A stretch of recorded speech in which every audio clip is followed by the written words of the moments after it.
Good morning, everyone. Class F5 BSc, paper number second, that is animal ecology. In that animal ecology, we are seeing that last chapter number 5, animal interaction. In that animal interaction, next point we are going to study about beneficial associations. We've seen the animal interactions can be divided into two categories, that is intraspecific interrelationships and interspecific interrelationships. After that, some beneficial associations perform in that animal diversity or animal interactions. So first is, what is mean by beneficial associations? So it is an example of animal association where no partner is harmed, one or both partners are benefited. Such association is also known as symbiosis. And symbiosis can be divided into two groups, namely the first is commensalism and second one is mutualism. आता पाहू beneficial असोसिएशनमध्ये दोन्हीही partner benefit होतात, दोन्हीही पार्टनरला benefit होतो कुठल्या ना कुठल्या प्रकारे. सो it is categorized under the beneficial association, and such a beneficial association can be divided into two groups. First is commensalism and second is mutualism.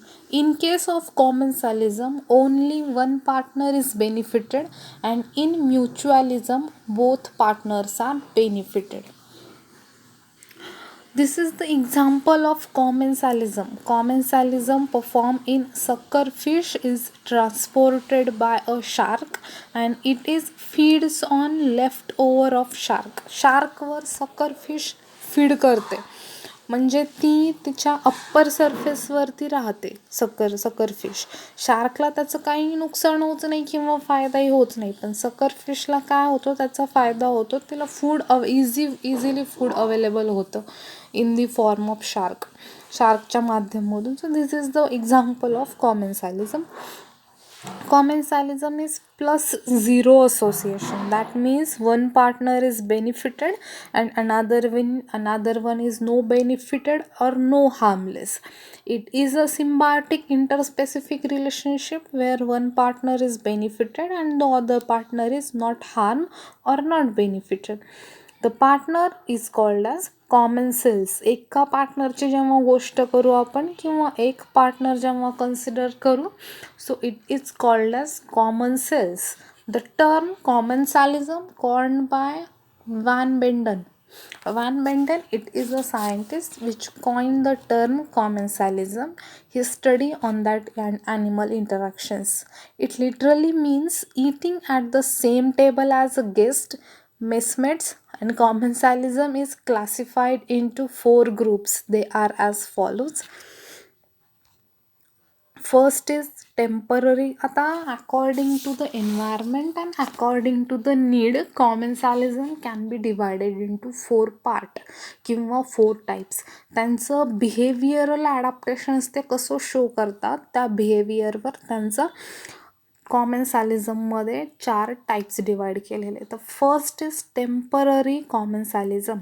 Here the association is temporary. Sometimes the partners may separate and go away, and the best example is the crab living in the tube of Chitopterus and suckerfish and shark. Temporarily behavior दाखवतात ते, म्हणजे temporarily association करतात, म्हणजे जेव्हा गरज आहे तेवढ्यापुरतंच association केलं जातं.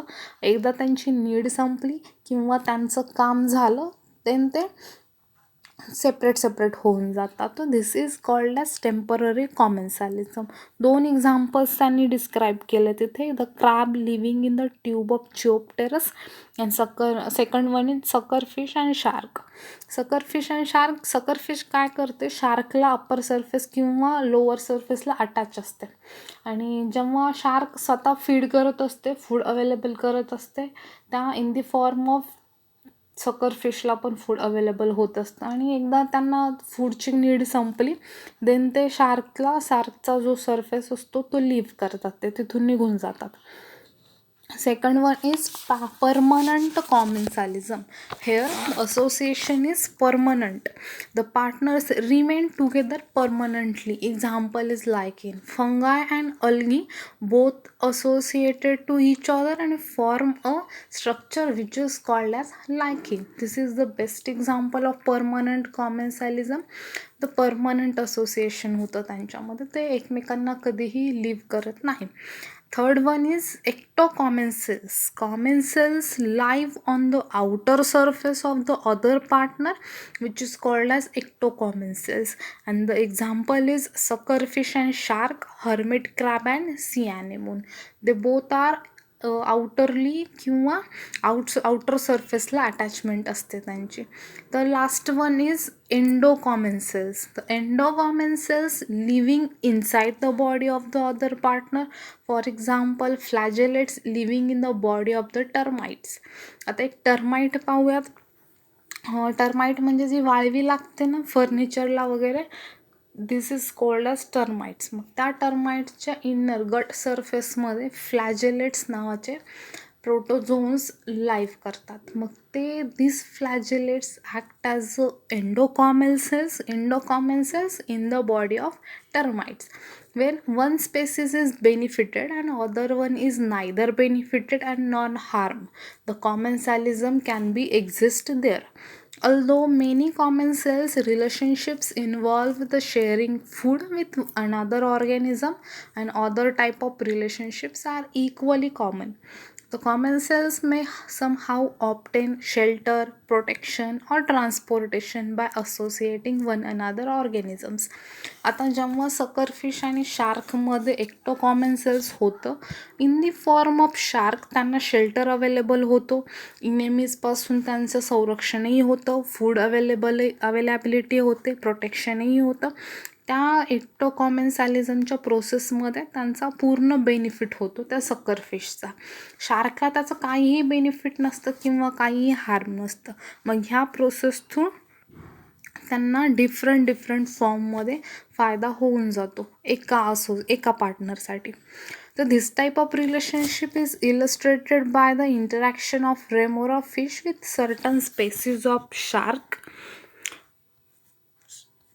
The remora has a large sucking disc on its anterior end by which it attached itself to the outer surface of the shark, and the remora is thus transported to the shark's feeding areas where it detach itself and swim around to feed the scraps left over from the shark's meal and reattach itself to the transported elsewhere. Although the remora benefits immensely from the association and the shark is unaffected.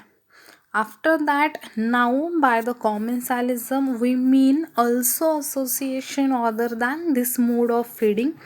For example, hydroids growing on the back of the crabs do not necessarily feed on discarded morsels, but nevertheless secure in this way a wider range of forage than when growing on a rocky substratum. The individuals of a tropical fish, that is a fire spur, find shelter on the cloaca of the sea cucumber, and the fish darts out for food and returns to the cloacal cavity at its own will. The following are the examples for commensalism. First is suckerfish and shark. The suckerfish is Ichneus, has a sucker on the dorsal side, and it is modified first dorsal fin. It is also for attachment. Commonly it is found in attached to the shark. The suckerfish gets two benefit. It is transported by shark and it feed on the leftover of the shark.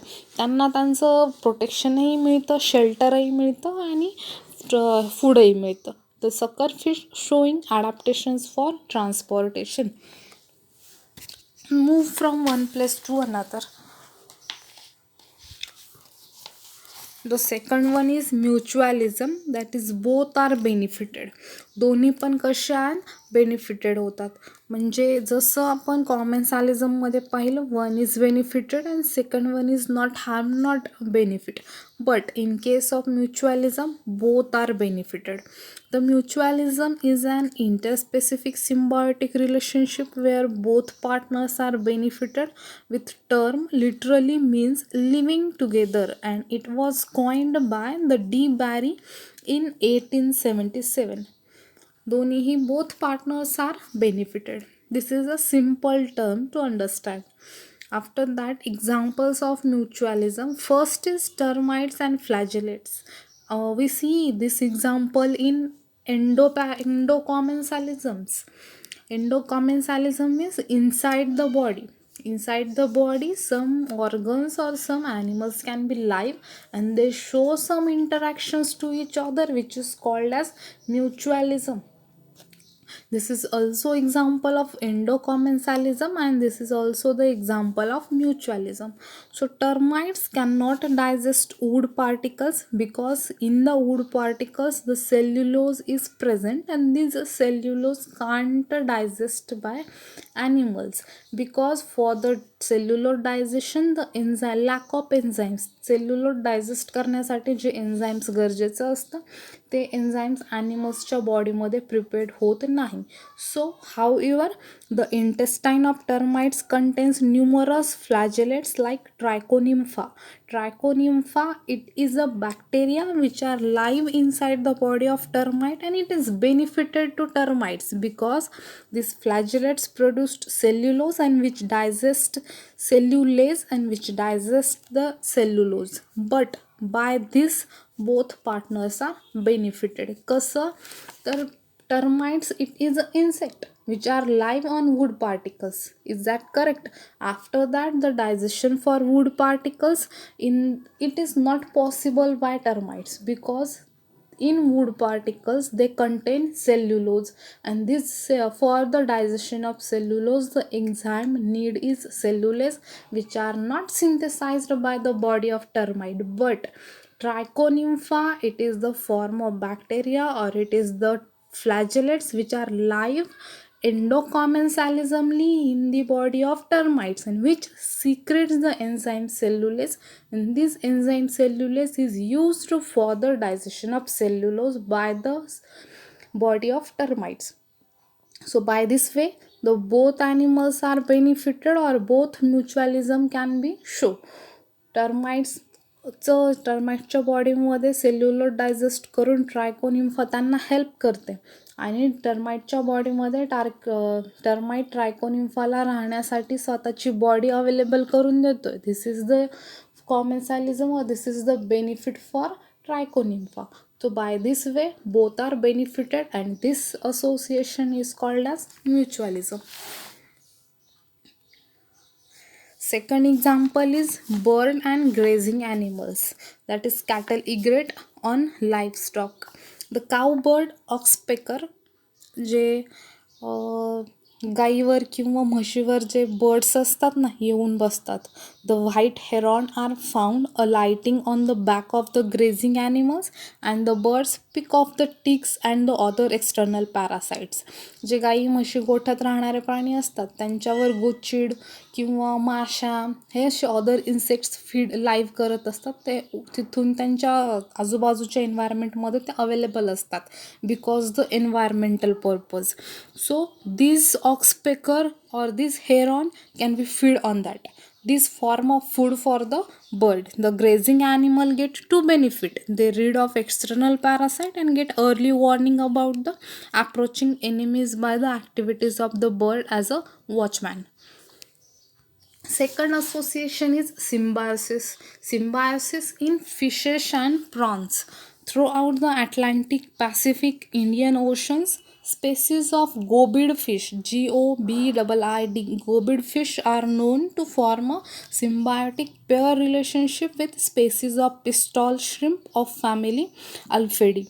A symbiotic relationship consists of interactions between two different organisms living in close physical association, typically to the advantage of both parties involved.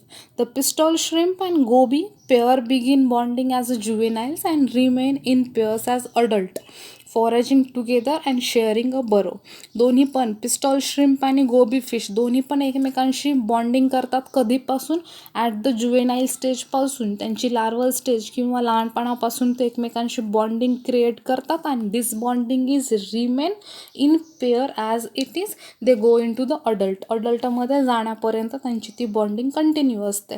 The foraging together and sharing a burrow. The most important attribute the goby fish contributes to the partnership is its superior eyesight.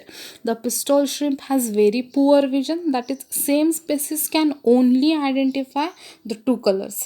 फक्त दोन colour identify करू शकतो. That's why it has a very poor vision. So when foraging for food outside of the burrow, it is very vulnerable to predators since it cannot detect potentially threats effectively. But this is where the goby fish come in. When outside the burrow, the shrimp maintains constant contact with the goby with its antennae, while the goby keeps a lookout. When it detects danger, it flicks its tail, altering the shrimp and causing it to retract back to the safety of the burrow. This burrow is an aphid shrimp's most important contribution to the goby's fitness, and the gobies sleep in burrows in the sediment for the safety, but are incapable of digging a burrow as effectively as the shrimp. So, in exchange for the benefit of the goby's eyesight, the shrimp digs and shares its burrow with the goby, and they sleep together every night. The goby also uses the burrow for mating, which entails a lengthy ritual that requires a safe space and the necessarily burrow easily fills. कसं show करतात ते? Symbiosis goby fish and prawn shrimp, pistol श्रिम्पला poor vision आहे, म्हणजे ते फक्त दोन colour identify करू शकतात, बाकीचे कलर आयडेंटिफाय करू शकत नाही. मग जेव्हा ते त्या बरोई म्हणजे त्यांच्या खड्ड्यातून बाहेर येतात फूड पर्पजसाठी, तेव्हा कोण डायरेक्ट करतं त्यांना? गोबी फिश डायरेक्ट करतं. काही डेंजर असेल तर त्यांना तो सिग्नल देतो, ते डायरेक्टली त्यांच्या खड्ड्यात जाऊन बसतात. आणि जसं गोबी फिश श्रिम्पला हेल्प करतो फॉर डिफेन्सिंग पर्पज, त्याच्या बदल्यात श्रिम्प त्यांना काय करतो? राहण्यासाठी प्लेस देतो. कारण फिशला डिगिंग करता येत नाही, त्याच्यासाठी तो पिस्टॉल श्रिम्प डिगिंग करतो आणि ते सोबत एक नेस्ट दोघं पण शेअर करतात. This is the symbiotic association. Next association is the bees and the flower. This is the best example in nature. Bees fly from the flower to flower gathering nectar, which they make into the food, benefiting the bees. When they land in a flower, the bees get some pollen on their hairy bodies, and when they land in the next flower, some of the pollen from the first one rubs off, pollinating the plant. Also, when bees fly over flowers, its wing sound deter flowering eating insect. Thus, bees serve as a plant bodyguard, and this benefit the plant. In this mutualistic relationship, bees get to eat nectar and excess pollen from their grubs, and the flowering plants get reproduced and protection. From millions years, this association is evolved so closely that many plants produced flower easily and adaptable to bees. So this is all about the beneficial association. After that पुढच्या लेक्चरमध्ये आपण antagonistic associations पाहूयात. So in case of beneficial association they are two associations, commensalism and symbiosis. In commensalism 4 part are there: temporary association, permanent association, ectocommensals and endocommensals. Okay, so this topic is over here. After that we start our antagonistic association. We stop it. Thank you.